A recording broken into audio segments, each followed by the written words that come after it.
그러면 이번 시간에는 눈, 코, 입, 그리고 얼굴 채색까지 해보는 강의를 진행을 하도록 하겠습니다. 눈, 코, 입, 얼굴의 경우에는 사실 버추얼에서 가장 중요한 부분이죠. 왜냐면 버추얼의 경우는 상반신 위주로 보이게 되는 것뿐만 아니라 사실 캐릭터 자체에서 얼굴은 정말 중요한 요소이기 때문입니다. 그리고 특히나 요 눈 같은 경우에는 굉장히 꾸밈 요소가 많다고 저는 생각이 드는데요. 뭔가 이런 하이라이트도 자잘하게 많이 넣을 수 있는 부분이고, 그리고 색감 변화도 굉장히 다양하게 넣을수록 예쁜 눈을 표현할 수가 있죠. 그래서 굉장히 여러 가지 작업을 할 수 있는 부분이라고 생각이 드는데, 이 눈의 작업 밀도에 따라서 전체적인 캐릭터의 밀도가 어느 정도 정해진다고 저는 생각이 들거든요. 왜냐면 예를 들어 지금처럼 눈을 굉장히 간단한 그림자 몇 개로 표현을 했죠. 이 정도의 눈을 가진 채색인 그림이라면 다른 부분의 그림자 부분들도 이 눈을 표현을 한 것처럼 간단하게 표현을 하고 그대로 그림을 완성을 해도 이 눈부터 해서 전체적인 그림자 밸런스가 맞기 때문에 굉장히 완성도가 있어 보입니다. 그런데 반대로 이 눈은 굉장히 복잡한 밀도랑 작업이 들어간 굉장히 몇 시간 동안 눈만 작업을 한 그런 모습인데, 반면에 다른 부분들은 그림자 몇 개 그냥 간단하게만 표현이 된 그림이라면 그 그림은 전체적인 밸런스가 안 맞기 때문에 완성도가 떨어져 보입니다. 그렇기 때문에 눈부터 시작해서 전체적인 밀도를 맞춰주는 요소가 저는 이 눈이라고 생각을 하고, 그 전체적인 밀도를 맞춰주시는 게 굉장히 중요해요.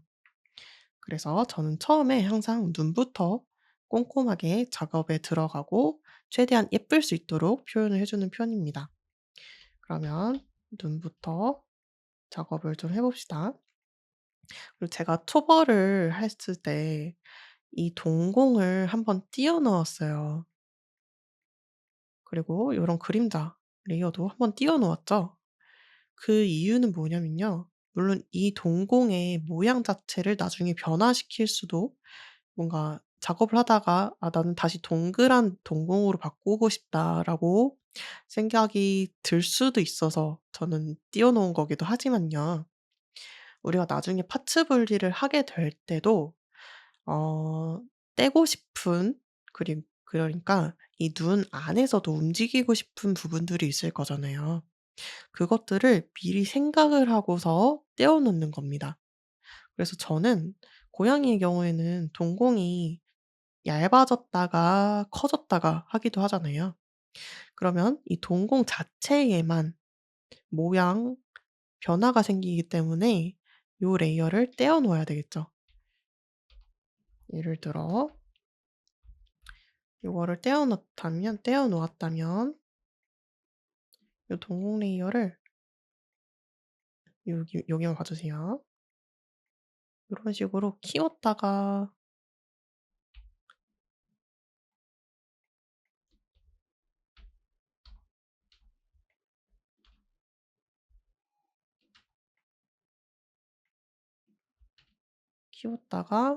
세로 가로를 줄여 가지고 이런 식으로 얇게 만들었다가 할 수도 있는 거잖아요. 네, 반면에 따로 떼어 놓지 않고 이 밑바탕 레이어와 같이 묶어 놓았다면 이 동공에는 아무 움직임 작업도 할 수가 없는 상태가 됩니다. 그래서 이런 눈 채색을 할 때에도 그것까지 생각을 하고서 떼놓고 작업을 할 거예요.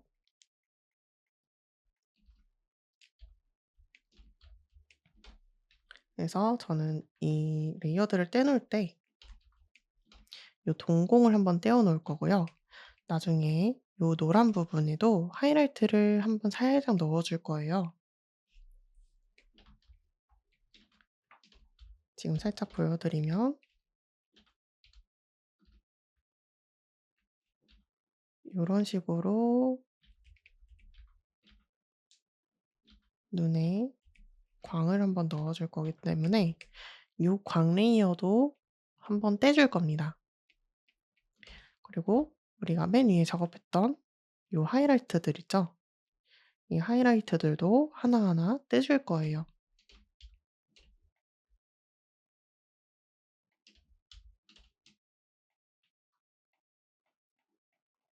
그래서 그것까지 감안을 해서 같이 작업을 해 봅시다. 요 넓은 부분은 굳이 떼주지 않고 이 밑바탕에 합쳐도 괜찮거든요. 왜냐면 나중에 이 그림자 레이어는 따로 우리가 파츠를 떼어 주지 않을 거예요. 그래서 일단은 굳이 뗄 거를 생각을 안 하시고 작업을 하셔도 괜찮습니다. 내가 움직이고 싶은 부분만 떼준다고 생각을 해 주시면 돼요.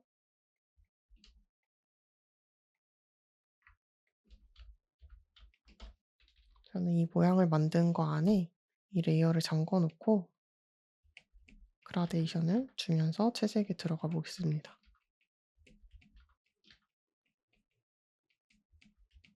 그 전체적으로 보면서 작업하시는 거 중요하니까 보면서 작업해 주시고요.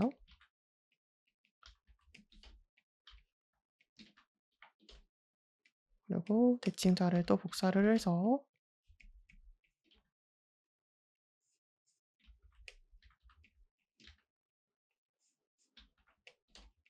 한 번 더 진한 부분을 만들어 주겠습니다.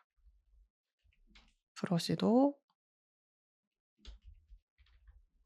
조금 사용을 다른 걸로 해 줄게요.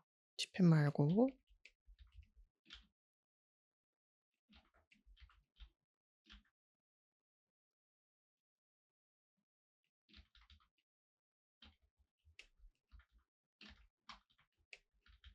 이런 식으로 작업을 좀 해 주고 그 위쪽에 저는 하나 더 움직이고 싶은 부분이 있는데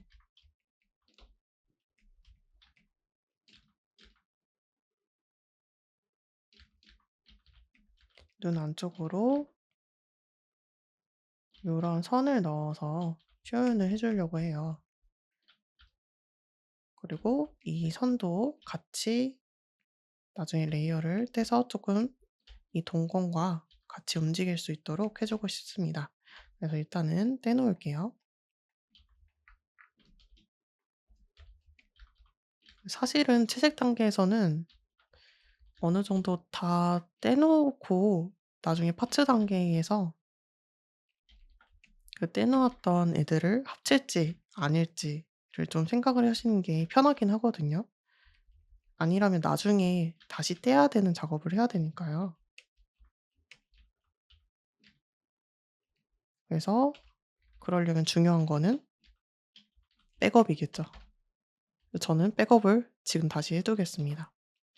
캐릭터 채색 1로 해 놨었는데 1 까지는 초볼 채색이었고 저는 캐릭터 채색 2 라고 설 저장을 조금 다시 해 둘게요.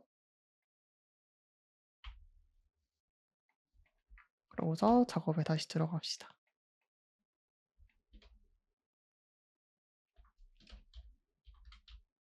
저는 요 연두색이랑 이 동공이랑 잘 이어졌으면 좋겠어서 이 색깔을 찍어서 요 연결되는 부위에 발라 줬어요.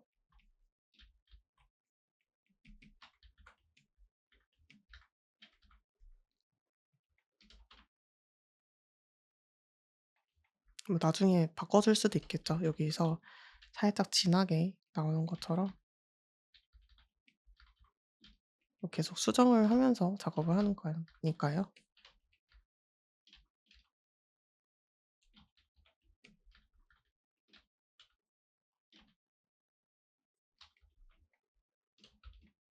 이 동공도 그냥 이렇게 한 톤으로 남겨 두면 그렇게 예쁘지 않으니까 모양을 다시 만들어 주고 그 안에 그라데이션도 넣어 주겠습니다.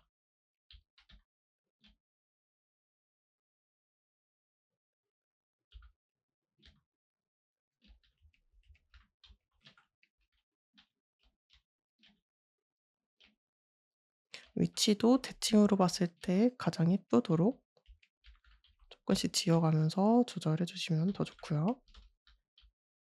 그리고 이 안에 살짝 선적인 요소도 추가를 좀 해 주고,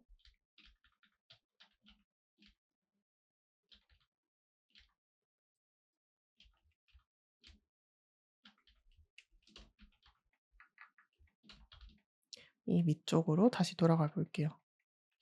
요 연두색 안에서도 더 빛나는 표현이 될 수 있도록 색 변화를 조금 더 주려고 합니다.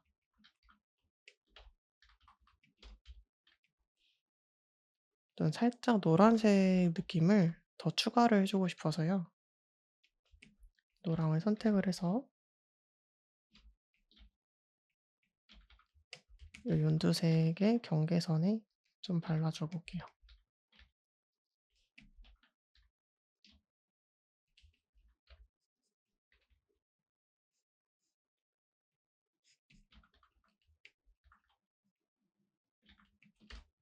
뭐 괜찮은지 확인해 주고, 약간 아쉽다면 색조 정도 다시 해줄 수 있겠죠.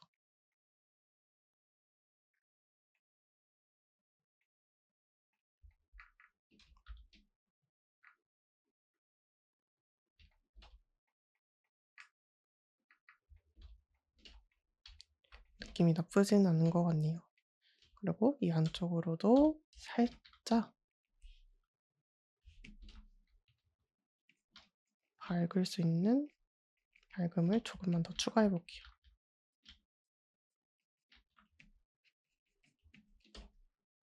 그래서 굉장히 미묘한 차이지만 조금씩 더 밀도를 추가를 해 주는 겁니다.